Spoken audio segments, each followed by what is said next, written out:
Me réveiller soir, non pas battre pour pouvoir. Me réveiller mal, son ouais, avant pouvoir. Mais oui, c'est tellement triste. Les wap gade ça qu'a passé dans le pays, ça fait moins triste. Parce que mes papes j'en mal, bien c'est bien, mais mal c'est mal. Dis-moi qu'il est l'ignorance pour le capable.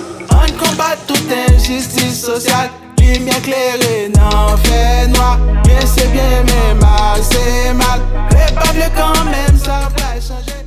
Bonsoir à tous et à toutes et bienvenue dans notre première édition Nous c'est Haïtiens. Et comme mentionné dans notre page Facebook, vous avez la possibilité de gagner avec nous des cadeaux chaque 2 semaines. Donc, restez jusqu'à la fin de l'émission pour prendre connaissance des conditions établies qui vont vous permettre de gagner des cadeaux. Ça va changer. Anges sonner trompette l'attendez. Lumière claire non fait noir. Bien c'est bien mais mal c'est mal. Les peuples quand même ça va changer. Anges sonner trompette l'attendez. Regardez la science capée tracée.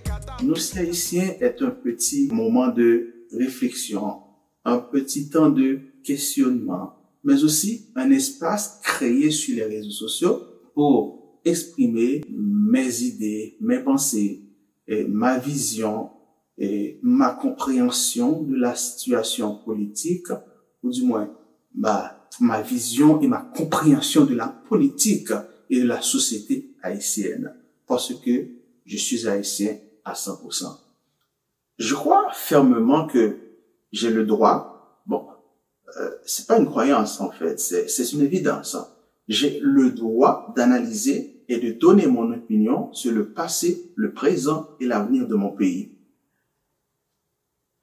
Chaque Haïtien a le droit de vivre dans la dignité. Donc, aujourd'hui, c'est un sujet que je lance en l'air. C'est une phrase que je lance en l'air, tout en espérant, tout en gardant l'espoir qu'il retombera ou qu'elle retombera dans des cœurs, dans des âmes, dans l'esprit de vrais Haïtiens qui sont soucieux et conscients des moments difficiles que nous avons connus tout au long de notre histoire et qui gardent encore l'espoir qu'ils peuvent changer le cours des événements sociopolitiques de notre époque. Et quand je parle de vivre dans la dignité, cela veut dire tout simplement que chaque Haïtien a le droit d'avoir une bonne éducation, que chaque Haïtien a le droit de s'habiller, que chaque Haïtien a le droit de recevoir des soins médicaux, que chaque Haïtien a le droit de vivre sous un toit dans la décence, évidemment, et que chaque Haïtien a le droit de se sentir en sécurité dans son pays. Mais ces choses-là sont-elles possibles ou non? Oui ou non? Mais bien sûr. Mais alors, la question qu'on pourrait se demander, mais pourquoi elles n'ont jamais été possibles et continuent de l'être même durant ces temps modernes?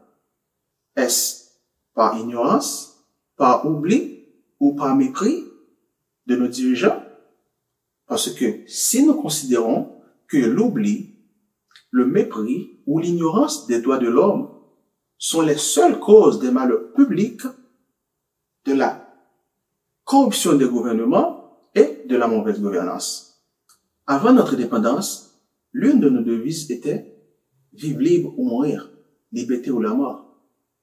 Mais après notre indépendance, pourquoi n'avons-nous pas fait de vivre dans la dignité une nouvelle devise de combat?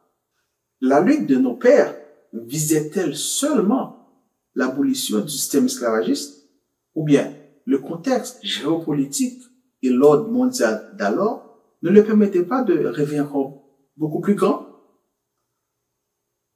Ou bien, est-ce qu'on peut dire que leur ego, des intérêts personnels, la soif de pouvoir, les empêchait-il de s'asseoir ensemble pour chanter une seule cantique? C'est-à-dire que tous les Haïtiens doivent vivre dans la dignité. Nos pères et nos mères ont donné leur sang et leur vie pour nous donner la liberté. C'est pour cela que nous devons les honorer. Nous les honorons bien sûr, mais nous devons continuer de les honorer. Mais je crois que le chaînon manquant de notre histoire demeure cette phrase qui englobe tout. C'est-à-dire, tout Haïtien a le droit de vivre dans la dignité. Donc, sur ce, je vous dis merci de m'avoir donné un peu de votre temps, mais juste en me regardant et en m'écoutant.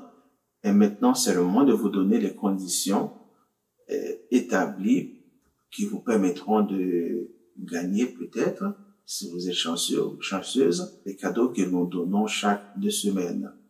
Donc, premièrement, la première condition, c'est que vous devez être un abonné de la chaîne YouTube, Facebook, surtout, mais aussi Instagram, TikTok.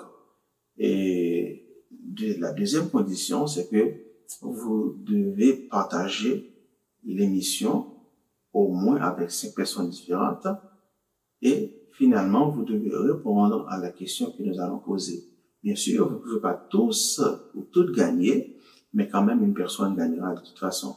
Mais ce sera très facile de toute façon, mais vous devez être chanceux ou chanceuse de toute façon parce que c'est la première personne qui répondra à la question que je vais poser tout à l'heure. Cette personne-là aura la chance de gagner un cadeau avec nous la semaine prochaine. Non, dans 2 semaines, en réalité. Tout ce que vous aurez à faire, c'est juste m'écrire, m'envoyer la réponse sur Messenger. La question est la suivante. En quelle année et qui a fondé la ville de Jérémie? Donc, je crois que c'est très facile. Donc, la première personne qui répondra à cette question à 2 volets, bien entendu. En quelle année et qui a fondé la ville de Jérémie? Donc, sur ce, je vous dis bonsoir. À la semaine prochaine. Bye bye.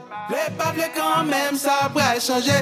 Anges sonner trompette l'attendait. Lumière claire n'en fait noir. Et c'est bien mais mal c'est mal. Les peuples quand même ça pourrait changer. Anges sonner trompette l'attendait. Regardez la science qu'a fait tracer.